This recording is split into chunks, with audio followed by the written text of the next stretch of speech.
وما کنتم تستترون ان یشہد علیکم، اور تمہیں اس کا تو گمان ہی نہیں تھا، اسی لیے اب آدمی جس کے بارے میں اندیشہ ہو کہ یہ مجھے جرم کرتا ہوا نہ دیکھ لے تو اسے کوئی پردہ کرنے کی کوشش کرتا ہے، چھپنے کی کوشش کرتا ہے۔ اب تم کیسے چھپتے؟ تمہیں یہ گمان نہیں ہو سکتا تھا کہ ان یشہد علیکم سمعکم، کہ تمہارے اپنے کان، ولا ابصارکم، اور تمہاری اپنی آنکھیں، ولا جلودکم، اور تمہاری اپنی کھالیں جو ہے تمہارے خلاف گواہی دیں گی، ولکن ظننتم ان اللہ لا یعلم کثیرا مما تعملون، بلکہ تمہیں تو گمان یہ ہو گیا تھا کہ اللہ کو بہت سی چیزیں تو اللہ کے علم میں ہی نہیں ہوتی جو ہم کر رہے ہیں۔ اب یہ ایک تو عام جاہل آدمی کا خیال ہو سکتا ہے، میں آپ کو بتا چکا ہوں کہ جو منطقی لوگ ہیں، جو مشائین، جو کہ ارسطو کے پیروکار ہیں، وہ سمجھتے ہیں کہ اللہ تعالیٰ عالم کلیات ہے، عالم جزیات نہیں ہے۔ جزیات سے اس سے بحث نہیں، اس نے کلیات جو ہے قانون بنائے ہیں، انہی کو وہ جانتا ہے۔ انا للہ و انا الیہ راجعون۔ وَذَلِكُمْ ظَنُّكُمُ الَّذِي ظَنَنْتُمْ بِرَبِّكُمْ، یہ تھا تمہارا وہ گمان جو تم نے اپنے رب کے بارے میں کیا تھا، ارداکم، اسی ظن نے تمہیں غارت کیا ہے۔ اور واقعہ یہ ہے کہ ہم بھی اگر کوئی خطا کر رہے ہوتے ہیں تو اس وقت فوری طور پر جو ہے ہمارے ذہن پر بھی اس طرح کے، چاہے شعوری طور پر ہم اس کو باقاعدہ یہ الفاظ کے حوالے سے نہ کہتے ہوں یا نہ اپنے دل میں رکھیں، محسوس یہ ہوتا ہے کہ کیا اللہ کو کیا ان چیزوں سے دلچسپی ہوگی، ہم اگر کچھ کر رہے ہیں تو کوئی بات نہیں ہے۔ تو یہ بات جو ہے اصل میں معلوم ہو کہ اللہ دیکھ رہا ہے تو پھر تو ظاہر بات ہے کہ وہ غلط حرکت نہیں ہوتی۔ فَأَصْبَحْتُم مِّنَ الْخَاسِرِينَ، تو پھر تم آج بالکل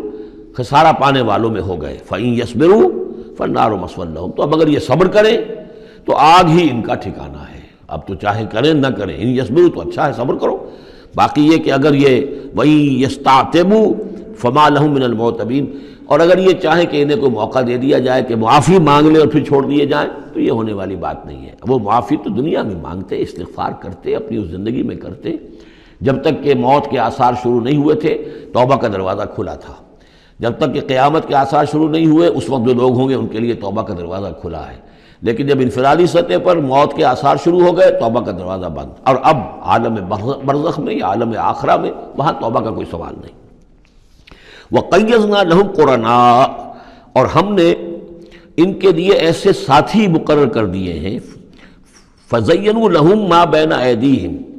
جیسے ہر انسان کے ساتھ اللہ تعالیٰ نے فرشتے بھی رکھے ہوئے جو اس کی حفاظت کرتے ہیں، جیسے کہ فرمایا گیا کہ ہم ان پر حفظہ یرسل علیکم حفظہ، تو جس طریقے سے فرشتے حفاظت کرتے ہیں، یا وہ فرشتے ہیں کہ جو اس کے اعمال لکھ رہے ہیں، کرامن کاتبین یعلمون ما تفعلون، اس کا بھی آخری پارے میں ذکر ہے۔ اسی طرح ہر انسان کے ساتھ ایک شیطان ہے جو اللہ نے اس کے ساتھ لگا دیا، جیسے کہ حدیث میں بھی آیا کہ ہر انسان کے ساتھ ایک شیطان ہے۔ اور اسی میں وہ بات آئی بڑی حکیمانہ کہ کسی صحابی نے جرأت کر کے پوچھ لیا کہ حضور کیا آپ کے ساتھ بھی ہے؟ تو آپ نے فرمایا ہاں میرے ساتھ بھی ہے، لیکن میں نے اسے مسلمان کر لیا، یعنی اپنا تابع بنا لیا ہے، اور وہ اب مجھے کوئی غضب نہیں پہنچا سکتا، لیکن ہے تو صحیح، شیطان تو ہے۔ اسی طریقے سے یہاں دیکھیے وَقَيَّضْنَا لَهُمْ قُرَنَاءَ فَزَيَّنُوا لَهُم مَا بَيْنَ أَيْدِيهِمْ، تو ہم نے ان کے لیے مقرر کر دیے ہیں ان کے ساتھ رہنے والے قرین، ان کے ساتھی۔ فَزَيَّنُوا لَهُم مَا بَيْنَ أَيْدِيهِمْ، تو وہ ان کو مزین کر دیتے ہیں جو چیزیں ان کے سامنے ہیں، وما خلفہم، اور جو ان کے پیچھے ہیں۔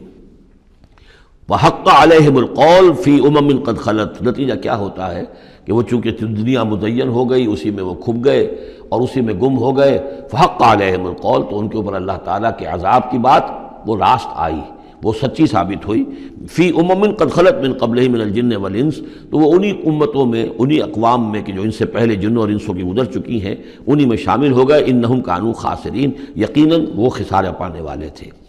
اب دیکھیے پھر قرآن مجید کا ذکر کس شان سے ہو رہا ہے۔ وَقَالَ الَّذِينَ كَفَرُوا لَا تَسْمَعُوا لِهَذَا الْقُرْآنِ وَأَلْغَوْا فِيهِ لَعَلَّكُمْ تَغْلِبُونَ، یعنی یہ کہ جو بھی حضور کی دعوت تھی، چونکہ اس کا اعلیٰ دعوت قرآن مجید تھا، لہذا جو ان کے مخالفین تھے انہوں نے یہ کہا ایک دوسرے سے کہ دیکھو قرآن مت سنا کرو، یہ کہیں تمہارے کانوں سے اتر کر کیا پتہ ہے کہ کہیں اگر ذرا اتر گیا کوئی اس کا قطرہ تمہارے دل کی طرف تو پھر تو تم تو چلے جاؤ گے۔ لا تسمعوا لهذا القرآن، اب اس کو سمجھ لیجئے، قرآن مجید کا پڑھنا، پڑھانا، سیکھنا، سکھانا اور سننا اور سنانا، یہ تو ظاہر بات ہے کہ شیطان کو بہت ہی ناپسند کام ہے۔ اور یہ اگر کوئی مؤثر ہو رہا ہو، ایک تو یہ ہے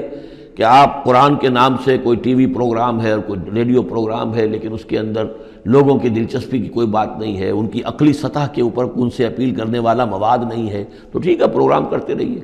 لیکن اگر کہیں خدا نہ خواستہ ان کے اعتبار سے کوئی ایسا پروگرام شروع ہو جائے کہ جس سے ذہن کھل رہے ہوں، آنکھیں کھل رہی ہوں، واقعی ان کی سمجھ میں آ رہا ہو کہ قرآن کیا کہہ رہا ہے۔ تو فرمایا وقال الذین کفروا، کہا ان لوگوں نے کہ جنہوں نے کفر کیا ہے، لا تسمعوا لہذا القرآن، مت سنو اس قرآن کو، والغوا فیہ، اور اس کے اندر تم ہوٹنگ کیا کرو، شور مچایا کرو، جب محمد قرآن سنائے سیٹیاں بجاؤ تاکہ لوگوں کے کانوں میں قرآن نہ جائے، لعلکم تغلبون، تمہارے غالب ہونے کی یہی واحد شکل ہے تاکہ تم غالب ہو، ورنہ یہ کہ محمد صلی اللہ علیہ وسلم کی زبان مبارک سے جو یہ قرآن بیان ہو رہا ہے اور لوگ سنیں گے اگر، تو پھر تمہارے لیے جیسے کہا تھا منافقین نے کہ لا یا اہل یثرب لا مقام لکم اليوم، آج تمہارے لیے یہاں کوئی موقع نہیں، غزوہ احزاب کے موقع پر کہا تھا کہ تمہارے یہاں کھڑے ہونے کا تمہارا یہ کوئی جگہ نہیں، کوئی ٹھکانہ نہیں، فرجعوا، لوٹ جاؤ۔ اسی طرح اگر اس قرآن کی دعوت کو نہ روکا تم نے، اور اگر کہیں لوگ اس قرآن کو سنتے رہے تو پھر تمہارا کوئی ٹھکانہ نہیں۔ فَلَنُذِيقَنَّ الَّذِينَ كَفَرُوا عَذَابًا شَدِيدًا، اب دیکھیے اللہ تعالیٰ کا بھی جو غصہ یہاں ظاہر ہو رہا ہے، میرا کلام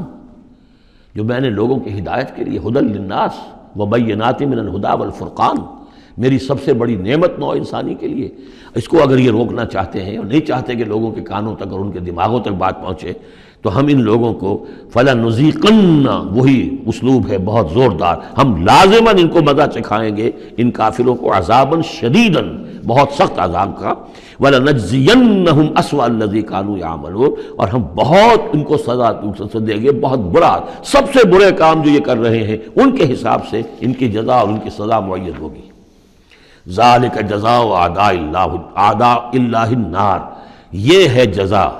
جزا جو ہے ان اللہ کے دشمنوں کی آگ ہے۔ یہ قرآن کے دشمن ہے، اللہ کے دشمن ہے، قرآن اللہ کا کلام ہے۔ لہم فیہا دار الخلد، اور اس آگ میں ان کے لیے ہے ہمیشہ کا رہنا، جزاء بما کانوا بآیاتنا یجحدون، بدلہ ہوگا ان کے لیے اس کا کہ وہ ہماری آیات کا انکار کرتے رہے۔ وقال الذین کفروا ربنا ارنا اللذین اضلانا من الجن والانس، اور کہیں گے وہ کافر عوام الناس جو ہوں گی وہ کہیں گے، واویلا کریں گے، پروردگار ہمیں ذرا ان لوگوں کو دکھا دے جنات اور انسانوں میں سے جنہوں نے ہمیں گمراہ کیا، جو ہمیں روکتے رہے، جو ہمارے راستے میں آڑ بن گئے، جنہوں نے ہماری عقلوں پر پردے ڈال دیے، ذرا ان کو ہمارے سامنے لا، تاکہ نجعلہما تحت اقدامنا، ہم انہیں اپنے قدموں کے نیچے رونے کہ انہوں نے ہمیں اس کتاب سے روکا، انہوں نے ہمیں محمد صلی اللہ علیہ وسلم سے ورغلایا، ان کے بارے میں طرح طرح کے شکوک و شبہات ہمارے دلوں میں پیدا کیے، اور اس دعوت سے ہمارے اور اس دعوت کے مابین آڑ بن گئے، روک بن گئے۔ وقال الذین کفروا ربنا ارنا اللذین اضلانا من الجن والانس نجعلہما تحت اقدامنا لیکونا من الاسفلین، تاکہ وہ ہو جائیں سب سے نیچے والے، سب سے گھٹیا۔ ان الذین قالوا ربنا اللہ، اب یہاں سے جو 7 آیات آ رہی ہیں اس سورہ مبارکہ کی، یہ ہمارے منتخب نصاب کا جس کا ذکر آج بھی ہو گیا ہے، اس کا جو پہلا حصہ ہے اس کا یہ چوتھا درس ہے۔ پہلے حصے میں 4 درس ہیں، اور میں نے عرض کیا تھا آپ کو کہ اس میں ہے دروس جو ہیں وہ جامع ہیں۔ سورۃ العصر نجات کے لیے 4 شرطیں بیان کر رہی ہیں، والعصر ان الانسان لفی خسر الا الذین آمنوا وعملوا الصالحات وتواصوا بالحق وتواصوا بالصبر۔ یہ سب سے چھوٹی صورتوں میں سے 3 ہی صورتیں، 3 آیتوں کی، ان میں سے ایک یہ ہے۔ پھر یہی مضمون آیت البر، آیت نمبر 177 سورہ بقرہ۔ پھر یہی مضمون سورہ لقمان کا دوسرا رکوع، حضرت لقمان کی شخصیت کے حوالے سے، اور یہ ہے اس کا کلائمیکس، یہ چوٹی ہے، یعنی یہ کہ ایمان کی چوٹی کیا ہے،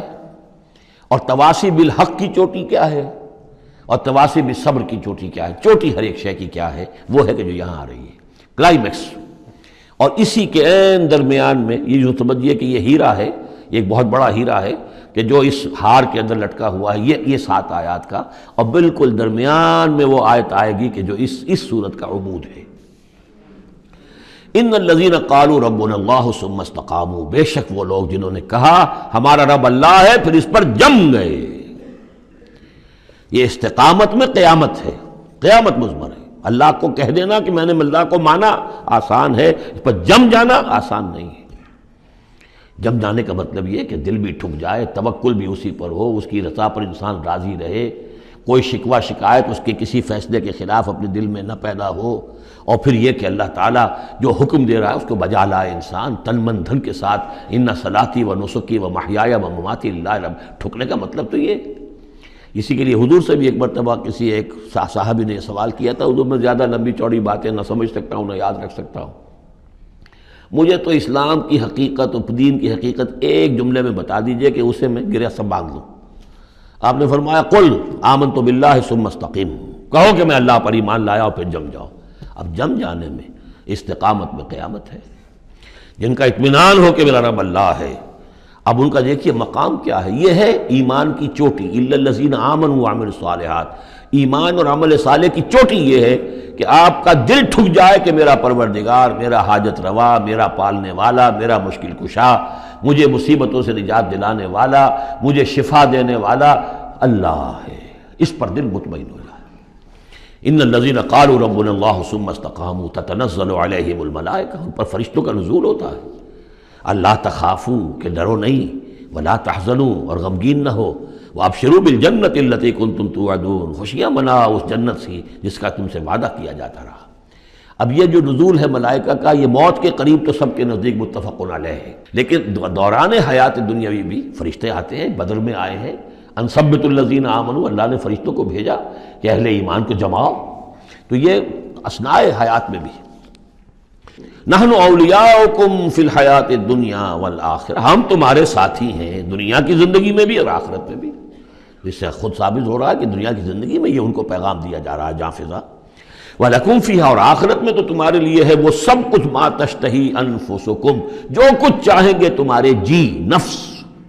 جتنا کچھ ہم نے تمہارے نفس کے اندر تقاضے رکھے ہیں، ہم سے بڑھ کر کون جانتا ہے، ہم نہیں رکھے ہیں نا۔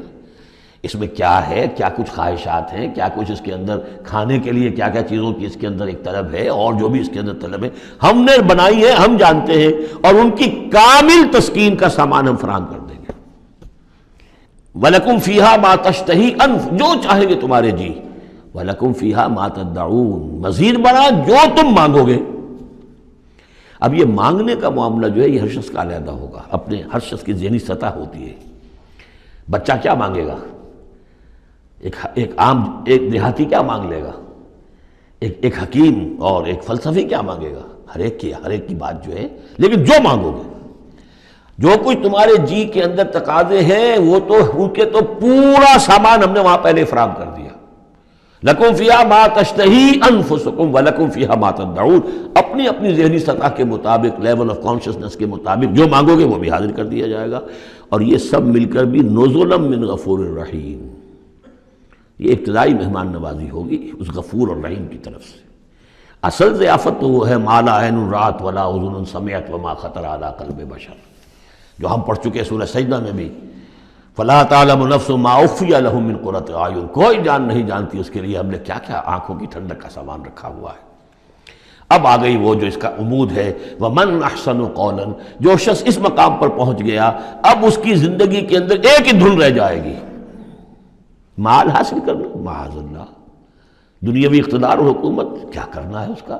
آنی جانی شے ہے، آج ہے کل نہیں، اور اس سے اللہ کی مسئولیت بڑھتی ہے، ذمہ داری بڑھ جائے گی، حساب سخت ہو جائے گا۔ ہاں کرنے کا کام صرف ایک ہے،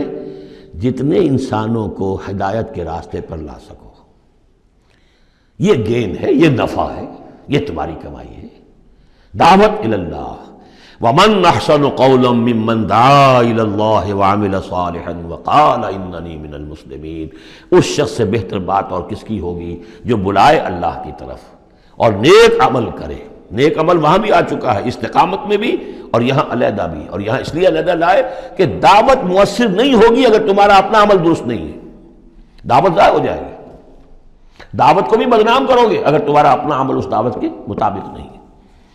ومن احسن قولا ممن دعا الى اللہ وعمل صالحا وقال اننی من المسلمین ولا تستوی الحسنۃ ولا السیئۃ، اور دیکھو اچھائی اور برائی برابر تو نہیں ہوتے نا،